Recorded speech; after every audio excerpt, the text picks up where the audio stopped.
gratis. Ingat, subscribe itu gratis. Gratis, gak ada ruginya kamu klik tombol subscribe guys. Selamat menonton. Selamat pagi, selamat siang, selamat sore, selamat malam bagi kalian semua yang menonton video ini kapan saja dan pada hari apa saja. Video ini kita akan mempresentasikan hasil diskusi kelompok kami mengenai bab 11, yaitu melindungi sistem informasi. Berikut penjelasannya. Semoga disimak dengan baik. Oke, baik.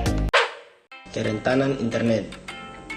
Komputer yang terhubung ke internet akan lebih mudah untuk penetrasi oleh pihak luar karena menggunakan alamat internet tetap atau fixed address yang dapat dengan mudah diidentifikasi. Saat ini, layanan telepon bisa menggunakan jaringan internet, namun layanan telepon berbasis internet lebih rentan daripada jaringan suara karena kebanyakan fault traffic melalui internet publik yang tidak dienkripsi, sehingga siapapun dengan mudah dapat mendengarkan percakapan. Kerentanan akan meningkat dengan semakin luasnya penggunaan email, instant messaging seperti Telegram, WhatsApp, dan program P2P atau peer-to-peer file sharing. Wi-Fi dirancang untuk memudahkan menemukan certificate yang dapat dibobol dengan cukup mudah menggunakan program yang disebut sniper. Sistem informasi yang rentan terhadap kerusakan. Ancaman terbesar dan paling umum terhadap sistem informasi kontemporer bisa berasal dari sisi teknis, lingkungan organisasi, dan bisa berpengaruh dengan keputusan manajemen yang buruk. Jika tidak ada perlindungan hukum yang kuat, data-data penting bisa hilang atau jatuh ke tangan orang yang tidak bertanggung jawab, membocorkan rahasia bisnis perusahaan, atau melanggar privasi seseorang. Perangkat lunak berbahaya. Virus komputer adalah program jahat yang menempel pada program lain atau file data saat dieksekusi. Saat ini banyak serangan dari worm, yaitu program komputer jahat independen yang dapat menyalin diri dari satu komputer ke komputer lain melalui jaringan. Worm dapat bekerja sendiri tanpa perlu menempel pada file program komputer lain. Trojan horse adalah program yang pada awalnya tampak jinak, tetapi pada waktu tertentu dapat aktif untuk melakukan sesuatu yang merugikan. Sebenarnya Trojan horse bukanlah virus karena tidak mampu menggandakan diri sendiri, tetapi sering merupakan pintu masuk bagi virus ke dalam sistem komputer. Beberapa spyware juga bertindak sebagai program berbahaya. Program kecil ini menginstal diri sendiri di komputer secara diam-diam untuk memantau aktivitas pengguna berselancar web. Hacker dan kejahatan komputer. Peretasan adalah tindakan yang dilakukan oleh penyusup dengan mengakses sistem komputer tanpa izin. Hacker atau orang-orang yang melakukan hacking pada dasarnya adalah pemrogram komputer yang memiliki keterampilan tingkat ahli dalam satu program, perangkat lunak atau bahasa pemrograman tertentu. Adapun motif yang paling umum adalah keserakahan, ketenaran, kekuasaan, dan lain-lain. Beberapa orang melakukannya murni untuk memamerkan keahlian mereka, mulai dari yang relatif tidak berbahaya seperti memodifikasi perangkat lunak dan bahkan perangkat keras untuk melakukan tugas-tugas yang di luar maksud dibuatnya. Yang lain hanya ingin mempertemukan kehancuran.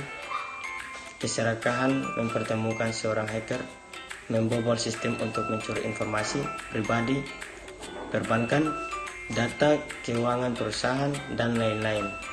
Mereka juga mencoba dan memodifikasi sistem sehingga mereka dapat melakukan tugas sesuai keinginan mereka. Peretas yang menampilkan perilaku merusak disebut crackers. Mereka juga disebut black hat. Di sisi lain, ada orang yang mengembangkan minat dalam peretasan komputer hanya karena keingintahuan intelektual. Beberapa perusahaan menyewa penggemar komputer ini untuk menemukan kekurangan dalam sistem keamanan mereka dan membantu memperbaikinya. Disebut sebagai peretas white hat. Orang-orang ini menentang penyalahgunaan sistem komputer. Mereka berusaha membobol sistem jaringan semata-mata untuk memberitahu pemilik akan kelemahan sistemnya. Namun beberapa melakukan ini untuk ketenaran juga, untuk mendapatkan pekerjaan dengan perusahaan-perusahaan top, atau hanya untuk disebut sebagai pakar keamanan. Inilah yang disebut grey hat, yaitu istilah lain digunakan untuk merujuk pada aktivitas peretasan yang merupakan persilangan antara peretasan hitam dan putih. Beberapa ahli komputer jenius yang terkenal pernah menjadi peretas yang kemudian menggunakan keterampilan mereka untuk mengembangkan teknologi yang konstruktif. Dennis Ritchie dan Ken Thompson, pencipta sistem operasi Unix atau pendahulu Linux, adalah dua orang di antaranya. Xiao Feining, pengembang Napster, Mark Zuckerberg dari Facebook, dan banyak lagi contoh. Berikut beberapa teknik yang digunakan oleh hackers untuk menembus sistem komputer melalui internet. Yang pertama, SQL injection. Injeksi SQL adalah teknik yang kemungkinan peretas bermain berdasarkan kerentanan keamanan perangkat lunak yang menjalankan situs web. Ini dapat digunakan untuk menyerang semua jenis database SQL yang tidak dilindungi atau tidak dilindungi dengan benar. Proses ini melibatkan memasukkan bagian-bagian dari kode SQL ke dalam kolom entry formulir web, paling umum nama pengguna dan kata sandi, untuk memberi akses lebih lanjut kepada peretas ke backend situs atau ke akun pengguna tertentu. Yang kedua, thief of FTP password. Mencuri kata sandi FTP adalah cara lain yang sangat umum untuk merusak situs web.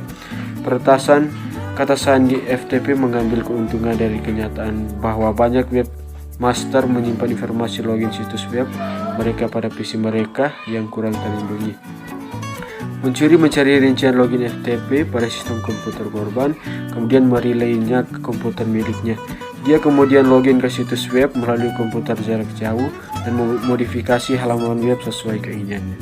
Yang ketiga, cross-site scripting, juga dikenal sebagai XSS atau sebelumnya CSS, adalah cara yang sangat mudah untuk menghindari sistem keamanan. Skrip lintas situs adalah celah sulit ditemukan di situs web, membuatnya rentan terhadap serangan dalam serangan XSS biasa. Peretas menginfeksi halaman web dengan skrip atau program sisi klien yang berbahaya. Ketika Anda mengunjungi halaman web ini, skrip diunduh secara otomatis ke browser Anda dan dieksekusi.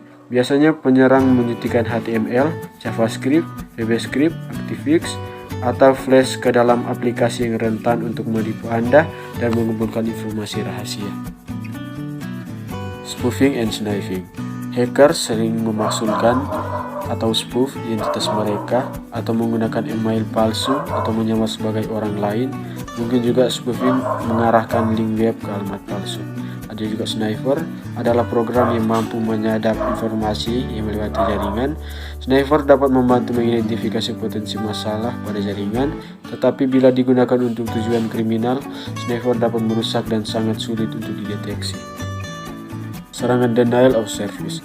Dalam serangan denial of service atau DOS, hacker membanjiri server jaringan atau server web dengan ribuan komunikasi atau permintaan untuk layanan palsu dengan tujuan untuk memacetkan jaringan. Sebuah DOS terdistribusi adalah serangan DOS yang menggunakan banyak komputer untuk membanjiri jaringan dan berbagai titik peluncuran. Kejahatan komputer. Kejahatan komputer adalah pelanggaran pidana yang melibatkan pengetahuan teknologi komputer. Beberapa perusahaan tidak melaporkan kejahatan komputer karena kejahatan tersebut mungkin dilakukan karyawannya sendiri, sehingga perusahaan punya kekhawatiran jika publikasi media akan menurunkan reputasinya. Pencurian identitas.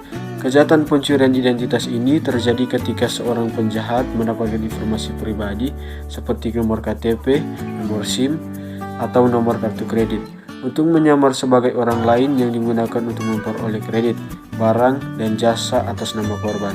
Salah satu teknik spoofing yang semakin populer adalah phishing. Teknik ini mencakup pemalsuan situs web atau mengirim email atau pesan teks yang terlihat seperti usaha yang sah untuk meminta pengguna data-data pribadi yang sensitif.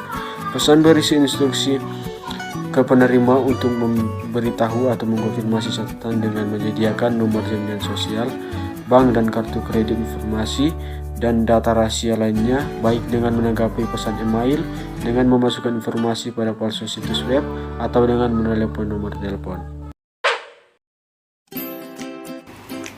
Global Threats yaitu cyber terrorism and cyber warfare. Kegiatan jahat dapat berupa malware, serangan DOS, dan phishing probe yang tanpa batas. Serangan malware pada server kini telah terjadi di 206 negara dan wilayah. Wilayah yang paling populer kena serangan malware adalah Amerika Serikat, Jerman, Korea Selatan, Cina, Belanda, Inggris, dan Rusia. Internet yang mendunia memungkinkan penjahat cyber untuk beroperasi dan berbuat kejahatan di mana saja di seluruh dunia. Kerentanan internet dapat membuat jaringan digital menjadi target yang mudah bagi serangan teroris atau badan intelijen asing yang berusaha untuk membuat kekacauan dan bahaya yang luas. Cyber attack mungkin menargetkan perangkat lunak yang menjalankan grid pengendalian listrik, pengendali pipa gas, sistem kontrol lalu lintas udara, atau jaringan dari dan lembaga keuangan seperti bank-bank besar. Berikutnya internal threats yaitu karyawan. Karyawan memiliki akses ke informasi rahasia dan dengan adanya prosedur keamanan internal yang ceroboh, mereka sering mampu menjelajah sistem seluruh organisasi tanpa meninggalkan jejak. Kadangkala, karyawan berpura-pura menjadi anggota yang sah dari perusahaan yang sedang membutuhkan informasi dengan tujuan untuk mendapatkan password. Berikutnya kerentanan perangkat lunak. Kesalahan perangkat lunak menimbulkan ancaman konstan untuk sistem informasi, mempertemukan kerugian yang tak terhitung. Tumbuhnya kompleksitas dan ukuran program ditambah dengan tuntunan untuk pengiriman tepat waktu ke pasar telah memberikan kontribusi untuk peningkatan kelemahan perangkat lunak. Kerangka kerja untuk pengamanan dan pengendalian sistem informasi. Berikutnya click fraud. Click fraud terjadi ketika individu atau program komputer melakukan kecurangan dengan mengklik iklan online tanpa niat untuk bertransaksi atau pembelian. Click fraud telah menjadi masalah serius bagi situs-situs yang menampilkan iklan online dengan sistem bayar per klik. Beberapa perusahaan menyewa pihak ketiga, biasanya dari negara-negara upah rendah, untuk dengan curang mengklik iklan pesaing untuk melemahkan mereka dengan menaikkan biaya pemasaran mereka. Klik fraud sering dilakukan dengan program jahat dan botnet yang melakukan klik palsu terus-menerus. Kerangka kerja untuk pengamanan dan pengendalian sistem informasi. Pertama, keamanan sistem informasi. Tidak ada jaminan bahwa sistem informasi dapat selalu diandalkan dan aman, bahkan dengan alat-alat keamanan terbaik pun, kecuali jika diketahui di bagian mana perusahaan paling berisiko dan apa yang mengendalikannya untuk melindungi sistem informasi. Perlu juga dikembangkan kebijakan keamanan dan rencana untuk menjaga bisnis berjalan jika sistem informasi tidak beroperasi. Berikutnya, kontrol sistem informasi. Kontrol sistem informasi meliputi baik kontrol manual maupun kontrol otomatis dan terdiri dari kontrol umum dan kontrol aplikasi. Kontrol umum mengatur desain, keamanan dan penggunaan program komputer dan keamanan file data secara umum ke seluruh infrastruktur teknologi informasi dan di perusahaan.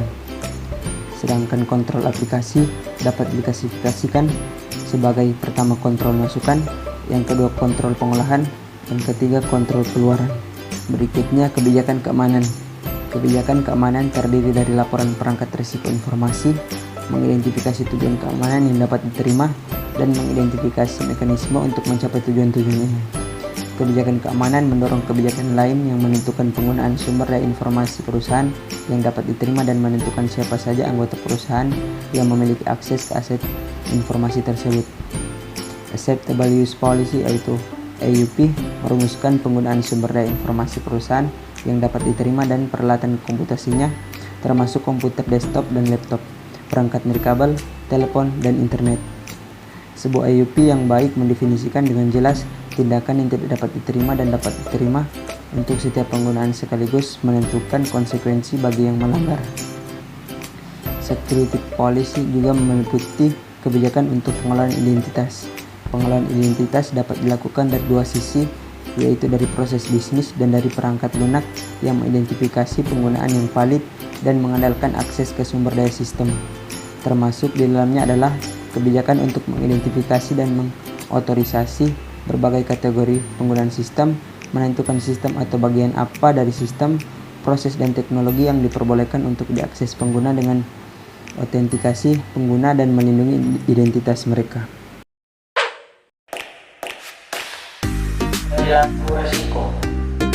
Pelaku bisnis perlu memperoleh pemahaman mengenai risiko yang mereka hadapi, walaupun tidak semua risiko dapat diantisipasi.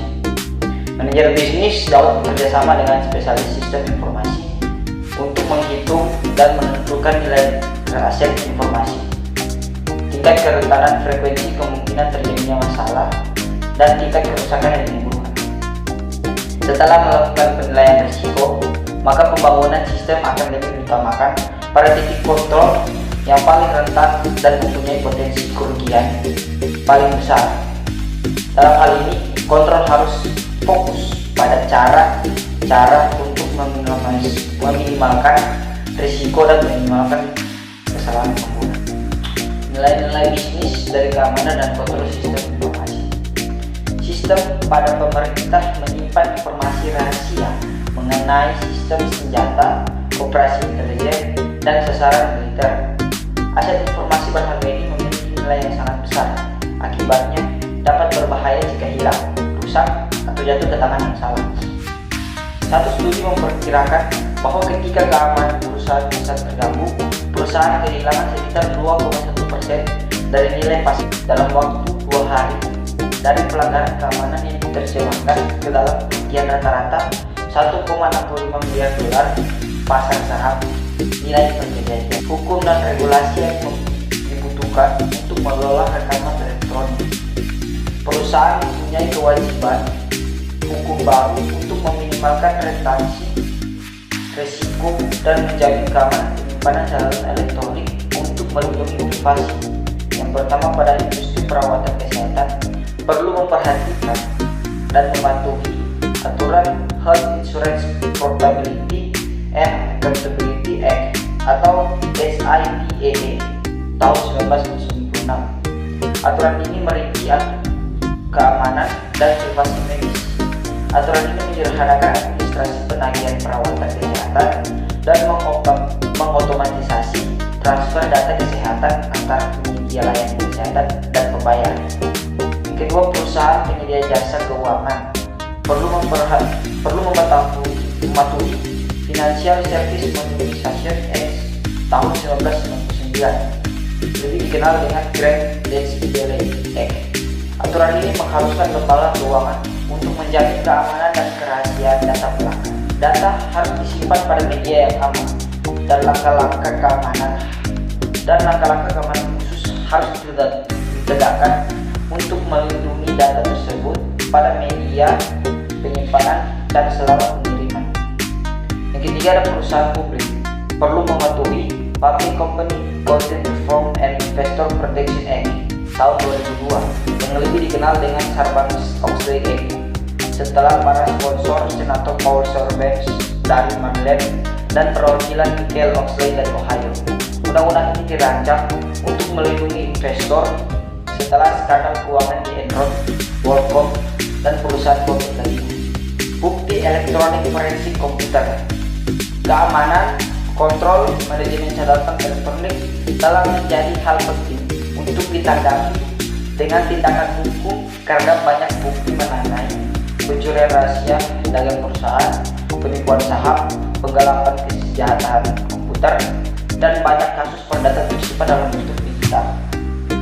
Secara hukum, perusahaan wajib melayani permintaan akses ke informasi yang dapat digunakan sebagai bukti, dan perusahaan diwajibkan oleh hukum untuk memberikan data tersebut. Forensik komputer adalah sekumpulan fakta ilmiah, autentikasi, pemeriksaan, dan analisis data yang dilaksanakan atau diambil dari media penyimpanan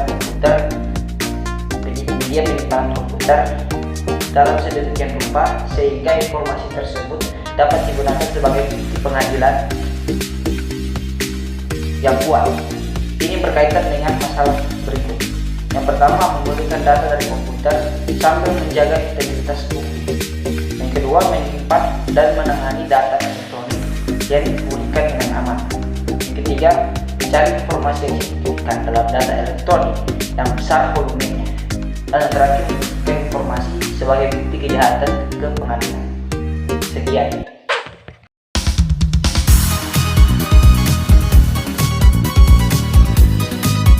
Tell me pretty lies, look me in the face. Tell me that you love me.